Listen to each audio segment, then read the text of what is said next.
Sir, सुबह से मैं इस बात में मैं बहुत कंफ्यूज चल रही हूँ, सोचने की कोशिश कर रही हूँ कि जिस पॉलिटिकल पार्टी का पिछले 3 पार्लियामेंट जो 14, 15, 16 लोकसभा से मैं देख रही हूँ कि इनका वहां से लेकर यहाँ तक एक भी मुस्लिम मेंबर नहीं है। जिस औरतों का इतना दर्द का एक औरत तक भी नहीं है, उनको आज कौन सा ईद का चांद चढ़ा कि इतना प्यार। एक माइनॉरिटी जो एक किरण रिजिजू साहब एक फॉर्मर लॉ मिनिस्टर एक माइनॉरिटी कम्युनिटी को बिलोंग करते हैं, आज वो खड़े होके उनको मुसलमान कहां से याद आ गई।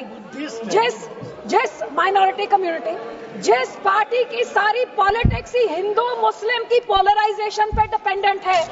जिसकी सारी राजनीति ही है पाकिस्तान मुसलमान खालिस्तान, आज इनको इतना दर्द कहां से आ गया कि हमारी मुसलमान बहनें, हमारे मुसलमानों का पैसा वो सही लग जाए। तो सब मैं सुबह से सोच रही हूँ कि इनके जबान में तो दुआ है लेकिन दिल तो इनका काला, ये सारा देश जानता है। और यही कारण है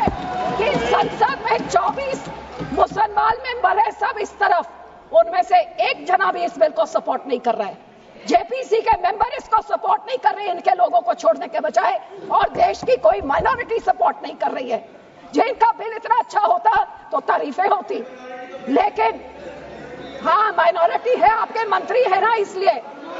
लेकिन सर ये सोचते सोचते मैंने सोचा कि इसके पीछे पॉलिटिक्स क्या है। तो सर मैंने वक्फ का एसेट मैनेजमेंट का ये मैंने पेपर निकाला, जिसमें पता लगा कि वक्फ की सबसे ज्यादा प्रॉपर्टी 27% उत्तर प्रदेश में है, और उत्तर प्रदेश के इलेक्शन 1.5 साल बाद है। तो ये जो बोलते हैं महिलाओं को देनी है, मैनेज करनी है, तो सर ये तो सिर्फ ये 27% वक्फ की बॉडी जो सिर्फ एक उत्तर प्रदेश के राज्य में है, ये तो राजनीति सब उसकी है। अब तो समझ आई इनकी बात। मैं इनको पूछना चाहती हूँ, मंत्री जी कह रहे थे कि जी हरियाणा में एक गुरुद्वारा, मंत्री जी जो उस यमुनानगर में गुरुद्वारा है वो हाई कोर्ट के ऑर्डर के हिसाब से हुआ था, लेकिन मैं आपसे पूछना चाहती हूँ, बिल लेके आना है, माइनॉरिटीज का दर्द है, तो हम लोग तो सिख आर्टिकल 25B की हम उसके संशोधन कई सालों से मांग रहे हैं कि हम सिख हैं, हम हिंदू नहीं है, पर आप हमको हमारी आइडेंटिटी नहीं लेके आइए ना वो बिल, हम सब सपोर्ट करेंगे। फिर आप हम इधर गुरुद्वारों के कब्जा, जो आपने हमारे गुरुद्वारे हिस्टोरिक जो आपने डिमोलिश करते, आपने जो डांग मार साहब सिक्किम में आपने डिमोलिश कर दिया, हरिद्वार में ज्ञान गोदरी आपने डिमोलिश कर दिया, उड़ीसा में मंगू मठ जो डिमोलिश कर दिया, जो माइनॉरिटी के गुरुद्वारे आप डिमोलिश कर रहे, बहुत अच्छा आपका अयोध्या बन गया, लेकिन जो नियत साफ होती तो उसके बोर्ड में 2 मुसलमान को डालिए, 2 मुसलमान डाल दे,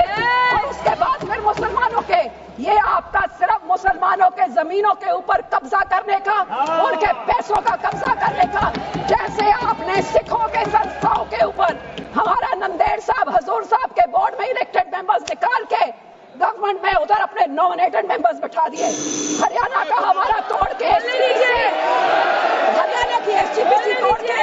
आपने पिट्ठू पपेट्स वहां बिठा दिए, पटना साहब ने भी यही कहा, और अब हमारी SGPC में भी आप यही कर रहे हैं। सर आपकी ये काली बुलडोजर वाली राजनीति, डिवाइड एंड रूल, अब मुसलमानों को इन बिचाकों भी शिया सुन्नी आका खान उसमें डिवाइड कर रहे हैं, ऐसे काबू नहीं करते, ऐसे टुकड़े टुकड़े करें, टुकड़े टुकड़े गैंग तो आप हैं सर, हर माइनॉरिटी के टुकड़े टुकड़े, कभी मुसलमानों के कभी सिखों के, और ये आपकी जो गंदी राजनीति है, आप ये इतना सोच लीजिए सर 2 मिनट कि जैसे जो हमारे गुरबानी में कहते हैं ना, जो आप बीजते हो वही आप भोगते हो। आज जितने इधर बैठे हैं इन सब के कोई ना कोई रिश्तेदार बाहर के देशों में भी हैं।